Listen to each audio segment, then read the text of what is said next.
Thank you, folks, for joining us today for this breakout number 3 session with Les Meyer.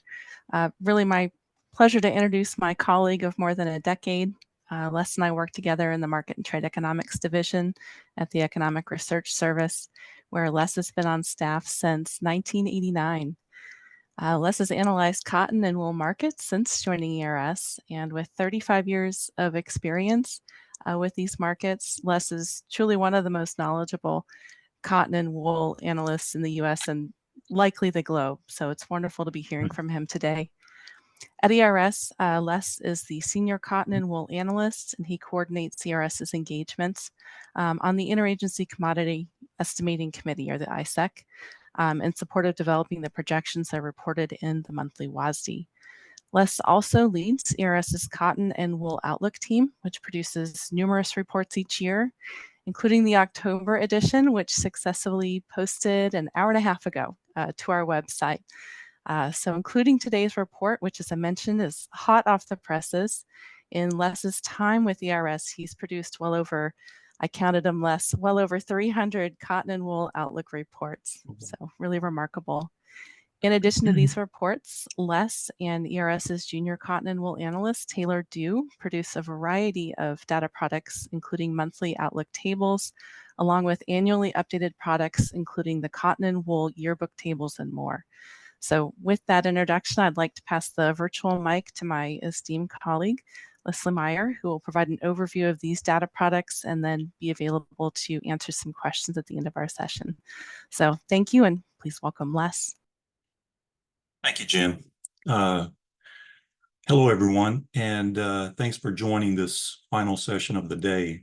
I appreciate the opportunity to present at the data users meeting and would like to thank those at NAS for setting this up and making this presentation possible. I just want to make a few housekeeping reminders. This session is being recorded, and all the Q&A transcripts and slides will be available after the meeting.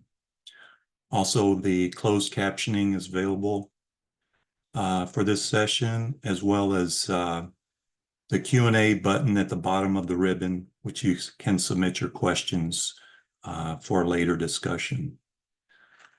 So as Jen mentioned, I am an agricultural economist with ERS, and I'm stationed in Washington, D.C. And my primary responsibilities include market analysis, outlook, and research for cotton and U.S. textile trade. As a member of the Interagency Committee, we developed the projections for the WASDE report. And as noted, I'm responsible for the Cotton and Wool Outlook publication series and the related fiber data. And although most of my time is devoted to preparing and discussing the cotton supply and demand outlook projections, I appreciate this opportunity to present a slightly different area of my work responsibilities. So today I will showcase what we think is a valuable resource for data users. And I will highlight, as noted here, the ERS cotton, wool, and textile data. My goal for this presentation is to provide a better understanding of the available fiber data from ERS that you can readily access on the website. I know there's a diverse group of data users in this session, but I hope that each of you finds something beneficial in your area of work. And with that, let's begin with an outline for today. Today's presentation will be divided into 3 major sections. First, I will discuss the purpose and coverage of ERS's cotton, wool, and textile data and how to access these data. I will also touch on product quality evaluation. The second section examines the fiber-related data products that we currently offer on the website and will include several examples to review. The majority of this presentation will focus on these 3 data products shown here: the cotton and wool outlook tables, the cotton and wool yearbook, and the raw fiber equivalents of U.S. textile trade. While these data products are intertwined, the uniqueness of each will be highlighted today. And finally, I will introduce an automation project that, although operating behind the scenes, will provide increased publication efficiency for those of us responsible for these data products, but will also provide benefits to the data user as well.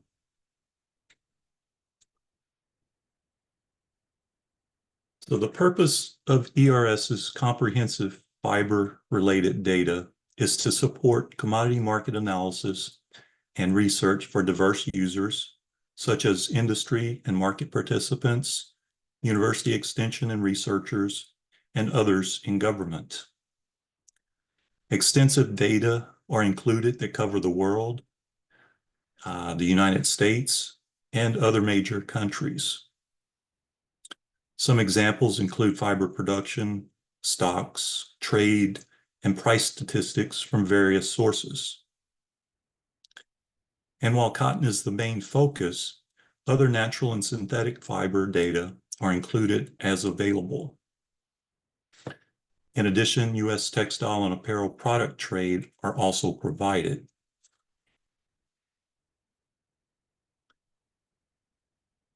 Diagram illustrates the many sources that are represented in ERS's cotton, wool, and textile data. These include data from various sources within USDA noted here. Examples include price statistics from AMS, U.S. production-related data from NAS, global supply and demand estimates from the World Board, country-specific data from FAS, textile trade data that are calculated within ERS, as well as data from outside sources. And one example is Cotlook Limited, which publishes international cotton prices. These data are gathered from these original sources and compiled into a comprehensive collection of fiber-related data for users to access on the website. And then just to show a few examples, which I'm sure you're familiar with, here are several that are published by USDA, and they are the WSDA report, NASA's crop production report, as well as data from FAS and AMS reports.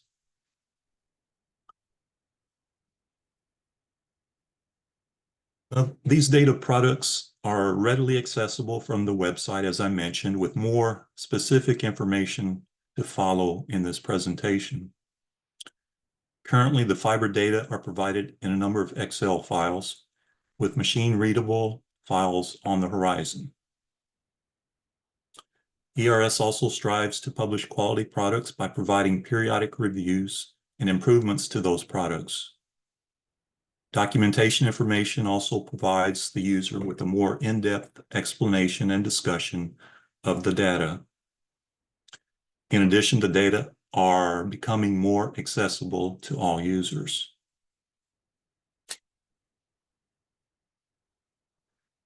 As I mentioned earlier, much of today's presentation will focus on the three main data products pertaining to fibers. First up is the cotton and wool outlook tables. And as Jen mentioned, this is hot off the press and it's on the website as we speak. The cotton and wool outlook tables are a monthly publication that provide the latest cotton updates from the WSDA report and includes other fiber-related data. The tables supplement the cotton and wool outlook, which discusses the current cotton market projections. The tables are published 2 business days after the WSDA release, and as noted, include additional supporting data for cotton, wool, and U.S. textile and apparel product trade. The cotton and wool outlook tables include monthly data and are mostly useful as a quick reference for the latest information from the USDA. The monthly publication includes 10 regular tables, and once a year, 2 additional tables are included for annual textile trade data.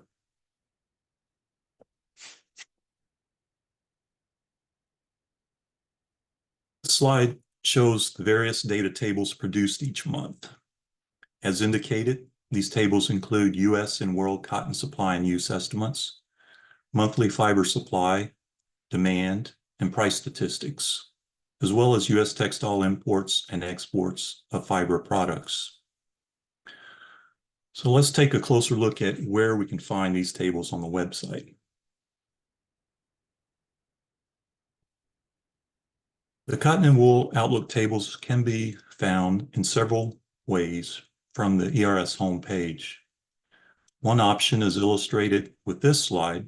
The user can select publications from the home page and then search for cotton and wool. This will take the user to the list of monthly publications where the latest issue as well as previous publications are located for your reference. The tables file, circled here in red, is listed below the associated Outlook report, which, as I mentioned, discusses the latest monthly projections from USDA. When the link to the tables is selected, the information is on the following slide is depicted.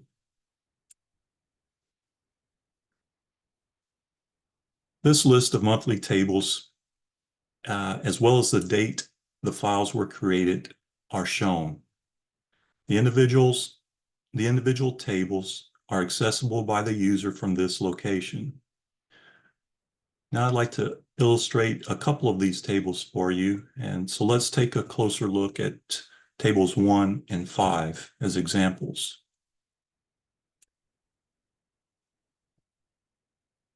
Table 1 displays USDA's monthly estimates of U.S. cotton supply and use.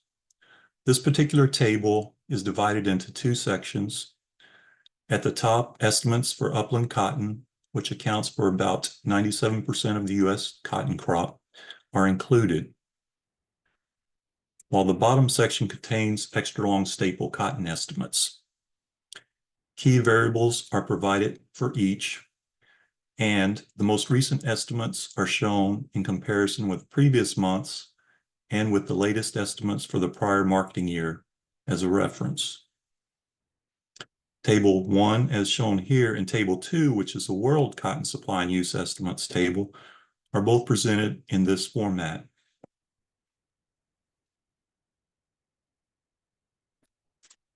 Table 5 contains U.S. and world fiber prices for both cotton and wool. Here, key prices for various fiber qualities and locations are included from the numerous sources mentioned earlier. The latest monthly prices are compared with previous months and the most recent month for a year earlier. Most of the Outlook tables are formatted similarly to this Table 5 example.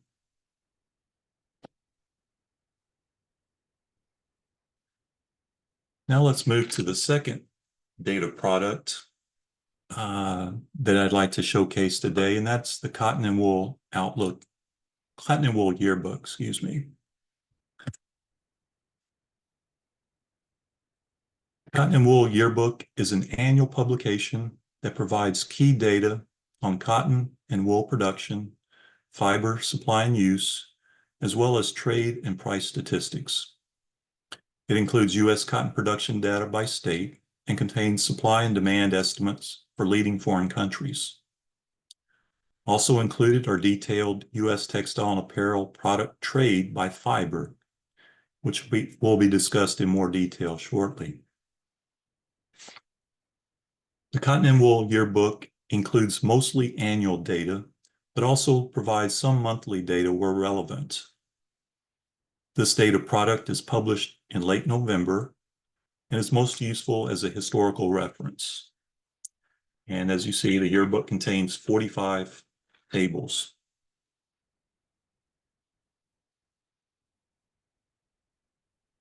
Now, this slide indicates the various, let's see, excuse me. Okay, this slide represents the various tables and the associated table numbers. And as seen here, there are several sections on cotton. a section on fiber demand, one on wool, a section on textile and fiber trade. So let's try to find these on the website. Let's see where they're located. The Cotton and Wool Yearbook can be accessed several different ways. One option is illustrated with this slide. The user selects data products in the banner and then searches for cotton, wool, and textile data. This will take the user to the fiber-related data products where Cotton and Wool Yearbook can be selected. And this action brings the user to the screenshot illustrated here. A short description of the data product is provided, along with an archive link for previous editions. And just below this screenshot is information that's provided on the next slide. This slide shows the major categories of the Cotton and Wool Yearbook dataset as noted earlier and the date of the last and next update. Users can search individual sections, or all the tables can be accessed at once in a zip file located at the bottom. Selecting each of the individual categories will produce the following detailed listing of tables.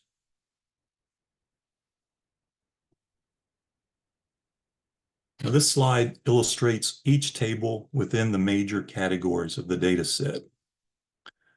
As noted earlier, there are 45 tables in the Cotton and Wool Yearbook, with mostly annual data provided. The individual tables are easily accessible from this location and provide the data user with the historical context to supplement the latest projections.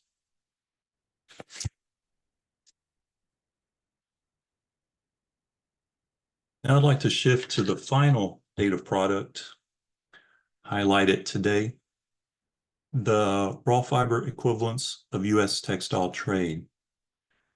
For those unfamiliar with this terminology, perhaps the information on the next several slides offer a better understanding.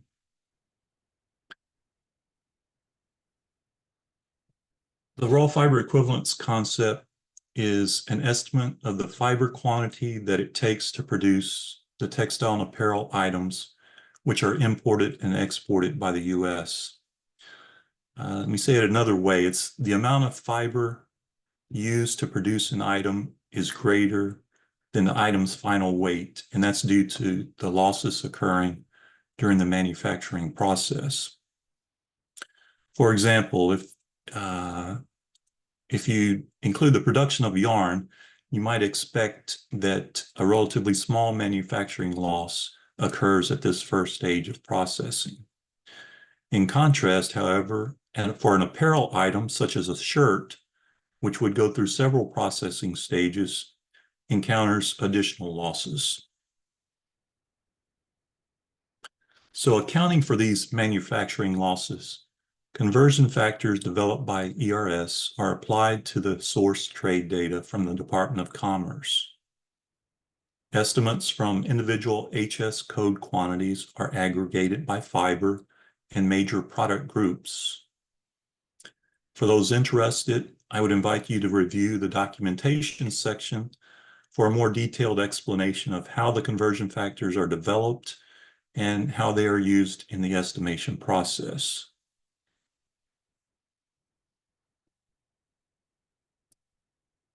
Because the U.S. is the largest importer of textile and apparel products, the raw fiber equivalent data are used in several ways by ERS, including insights into world fiber use, monitoring of fiber share trends, and the main variable in tracking U.S. consumer fiber demand.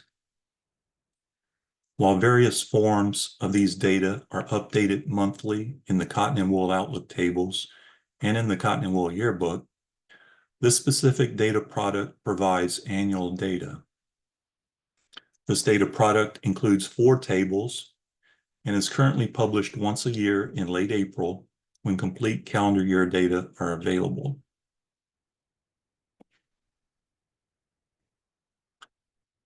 Now this slide lists the annual tables published for this data product. Two of the tables on trade are by fiber, covering cotton, linen, wool, silk, and synthetics, and two tables on cotton trade by country. One for imports and one for exports. And like the other data products, these data can be found in a similar manner on the ERS website. So comparable to the cotton and wool yearbook, the textile trade data product is found at the location circled here in red. The user can once again select data products in the banner and then search for cotton, wool, and textile data. This will take the user to the fiber-related data products where once again you can select the raw fiber equivalents of U.S. textile trade data. This brings the user to the screenshot illustrated here, where a short description of the data product is provided on this page, along with the documentation link at the bottom left. And this documentation, as I mentioned earlier, provides more details about the process of converting the product's weight back to a raw fiber equivalent basis. And below this screenshot is the information illustrated on the next slide. Shown here are the tables of the raw fiber equivalence data set, and also includes the date of the last and next update for your reference. Users select from the 4 tables listed, with tables 3 and 4 focus solely on cotton. Examples are illustrated on the next 2 slides. Let's get to those tables. Table 1 provides U.S. textile imports by fiber. The calendar year raw fiber equivalence data are also subdivided into several major categories, such as apparel, which is observed at the top of the table shown here. The other categories are floor coverings, headgear, home furnishings, and a combined category that includes yarn, thread, and fabric. And as noted in the all textiles section at the bottom of this table, the bulk of these imported products into the United States are made from cotton and/or synthetic fibers, with these 2 fibers accounting for more than 90% of the total. While only a few years are illustrated in this example, the annual data go back to 1989. Turning to Table 4, this table displays calendar year U.S. cotton, textile, and apparel exports by destination. While only the largest export destination countries are illustrated in this example, all countries that import cotton products from the United States are included in the data product table, with annual data also going back to 1989. And as indicated at the top of this table, most of the U.S. cotton product volume is exported to other North American and Central American countries for further processing. In contrast, U.S. imported cotton products come mostly from Asian countries, particularly China and India, where the combined share for the 2 countries account for more than 35% of the world total.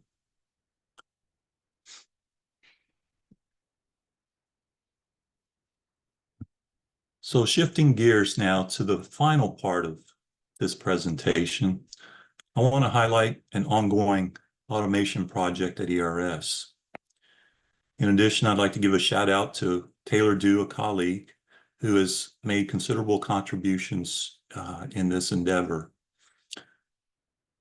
The project is initially focused on the wide-ranging cotton and wool yearbook data discussed earlier, but the automation is adaptable to the other products mentioned here, as well as other commodity data provided by ERS. Several goals of the automation project include continuing timely updates in more usable friendly formats, increase data publication efficiency that will allow resources to be further devoted to mission critical goals of outlook analysis and research, and maintain data accuracy and reduce potential for errata. And although this is a behind the scenes tool, the rollout begins with next month's release of the Cotton and Wool Yearbook publication. So how will these goals be achieved? This simple diagram illustrates the start to finish design of the automation project. At the top of this screenshot are examples of the various data sources referenced earlier, which are downloaded and stored on an ERS server or on a template file. Next, there's a layer where specifically designed R coding is processed to create the data to be included in the final product.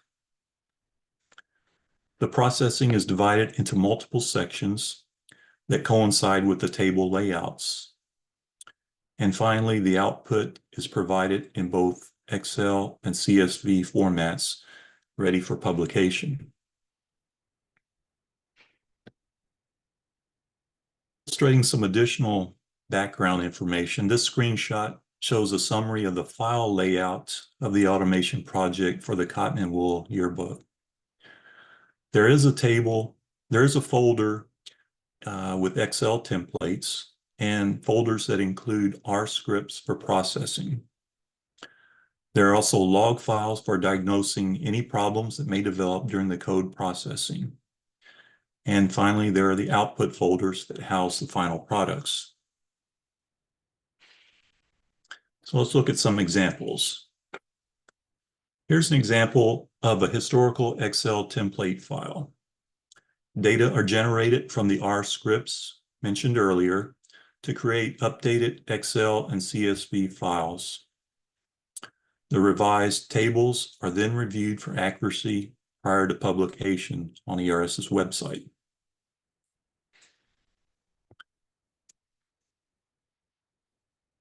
These screenshots illustrate examples of the final files that are created for an individual table using the automation tool. Users will have access to both the printable and machine-readable formats, depending on their need. All 45 tables of the Cotton and Wool Yearbook will be available in both formats. And as noted previously, these tables will be updated next month in late November.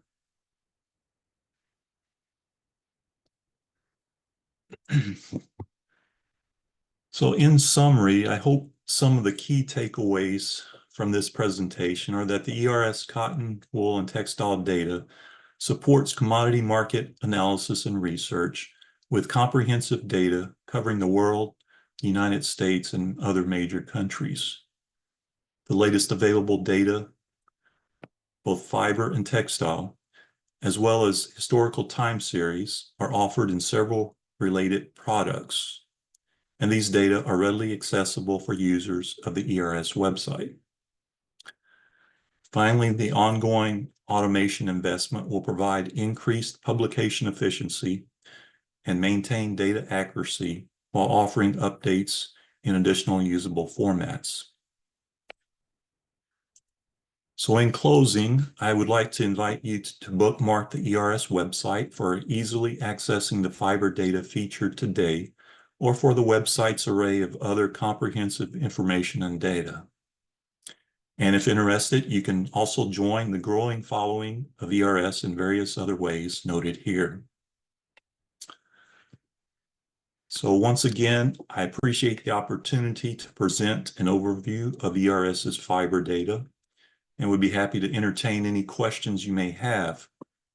In addition, if you have future questions about any of these data products or potential fiber-related data needs or suggestions, I can be reached at the email address provided here. Thank you very much for your attention, and we'll take questions when the time is appropriate. Thank you. Thank you, Les, for that wonderful overview of the many data products that the Cotton and Wool team produces. I'm monitoring Q&A, and it looks like there's one from Michelle Huffman, and she's asking, are de minimis shipments accounted for in the textile trade data? Thank you for the question. That's a good question. And no, they are not accounted for in the trade data because the data that we use comes from the Census Department of Commerce, and that de minimis data are not included. Okay, thank you. Let's see. A question, Hurricane Helene and other natural disasters happen.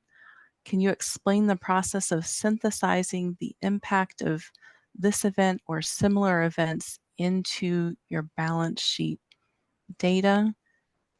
And a follow-up, which ERS data products are most likely to reflect those types of changes? Okay, thank you for that question. Yes, our tables and our Outlook reports certainly reflect the latest information available that would be published in the WASDE report. So we would take the NAS data on production, that would be included, and any other information that's available from USDA that goes into the WASDE publication would be funneled into the tables that I presented here, particularly the cotton and wool outlook tables, the monthly tables, but also into the text of the outlook report as well. So they would be included in each monthly update. Okay, thank you. Johan Bolle is asking if you might be able to go one slide back. I think they might be wanting the contact information or the ways to link. I think it's this one. And Johan, you can leave a message in the chat if it's a different slide you're looking for. Okay, another one. So in your 35 years experience looking at cotton and wool markets, you've certainly seen a lot of change. What are some of the major market trends that are reflected in your data products? Well, that's a great question. Of course, one of the major trends is just the change in where cotton is produced and where cotton is consumed or used by mills. So I would think that's probably one of the biggest changes. And so, of course, India, China, the U.S., and now Brazil are large producers. The large consumers, of course, are China and India. But more recently, I would submit that Brazil's increased production and trade exports have provided more competition for other producers, particularly the U.S. In this case on the export side.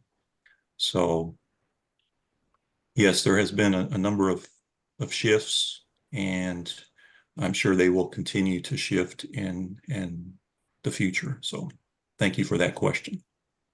Absolutely, thank you. We've got a related one, looks like. I think you mentioned that the mix of countries has shifted a little bit over time. And this question asks, what is the process of determining what countries and states, so I guess this is for your international data and your domestic data separately, are represented, reported on in the cotton and wool outlook data products? And has that mix shifted much during your time covering these markets?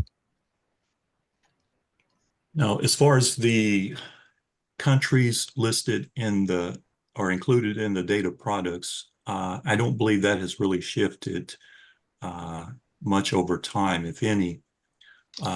For the textile trade data, for example, all the countries that either import or export products to the U.S. Are included in the tables. So that continues to include all the countries available. As far as the Cotton and Wool Yearbook, the major countries are still, over time, are still really the major countries. There may be some shifting in as far as what position they are in terms of production or consumption. But generally speaking, I think all the tables include the same countries that we've had for some time. So does that, see, I think that answers the question, right, Jen? Was there a US I portion think, of that? yes, there was a question about the mix of states. So I think that might be a NAS question. How do they determine which states are included in their survey, and has that changed over time? Well, again, in our data products, we use the NAS data. So whatever NAS reports on is what's included in our data products as well, because that's the only data we have on the production side in the US. So there may have been some shifts in some of the very minor cotton producing states, but generally speaking, I think they're all the same. Okay. A follow-up question to the states: has the mix of the type of cotton grown changed over time? I'm assuming this is talking about, extra long staple versus other types. Have you seen a shift in the US in terms of production? Well, there's some shift in the actual production, but as far as the states, really not, because it's only available really to be grown. The conditions are only available in certain desert Southwest for the extra long staple, for example. So there were a few years where ELS cotton was grown in Mississippi, for example, but that's no longer the case. So the locations, as far as states, are still roughly the same. It's a matter of annual changes in area and then the production which comes out of that. Okay. So thanks for that question. Thank you. Thank you. We've got another one related to international. Let me see if I can get this right. So while NAS data is used extensively, as you know, to develop domestic cotton and wool balance sheets, data collection and reporting in other countries is not always as robust or routine. How does the committee address issues of incomplete data for important foreign cotton producing and/or trading partners? No, that's a great question. That might deserve some thought and maybe included in a transcript. But generally speaking, it depends on the country, obviously. And we try to locate all the data that we can, whether it be from FAS sources overseas, from individual governments, also from industry representatives, whether it be something like Cotton Outlook, if you're familiar with the cotton market, but they're a publication that provides cotton information from around the world. So, they have locations and contacts in individual countries. The International Cotton Advisory Committee also is another source of information. So we try to gather as much available information as possible and data as well. And when we include it in our balance sheets discussions, we make sure that it makes sense in what we're looking at. So we try to balance what people are saying, the data we're seeing, and how it works and fits into the balance sheet. Wonderful, thank you. And folks are welcome to put questions into the Q&A feature or in the webinar chat. I've got some through separate Teams messages too, so they're coming in through a variety of ways. I've got just one more in the queue. So Les, with the automation project for cotton coming to an end, are there renewed efforts to combine data sets across the WASD commodities to create a one-stop shop for balance sheet data? I'm not sure about that. That might be a Jen question. Karmali. I think it will be once we get our process automated here. I think rice has been looked at a little bit, and they're doing some automation projects. I know some of the feed grains is more automated, but I'm not sure how all that will fit together into one centralized location, but that's, I guess, to be determined. Mhm. I think it's a laudable goal. There's a lot of steps, I think, before we can get there, but I could see the utility of doing so in the future. And certainly the automation work is helpful in that regard. Yeah, I think So one of the oh, advantages, please. I think, of the automation project, which I'd like to mention too, is that this and as though we're getting into the the first round of it with the yearbook publication coming up next month, but I see this as really streamlining the process of putting out that publication with the automation there. And so hopefully, as I mentioned in my presentation, that resources can be devoted to other areas of work that we can increase the efficiency on the publication side of it. So thank you. Be great. Yeah, I think a lot of these changes are made with stakeholder functionality in mind. So I hope they're useful updates. So we don't have any additional questions in the queue, but I'd invite folks, does anyone want to pose a final question for us? Nope. Might be standing between people in their afternoon coffee break. If Les, you don't want to share some additional parting words, we can end the session early. But again, if folks have additional questions, I think they can follow up directly with you or possibly pop Certainly. them in the chat real quick while we're still here. Okay. All right. Any words of wisdom for us as we wrap up, Les? Just stay tuned for, like I said, the yearbook publication. Now, like I said, you won't see much as far as other than a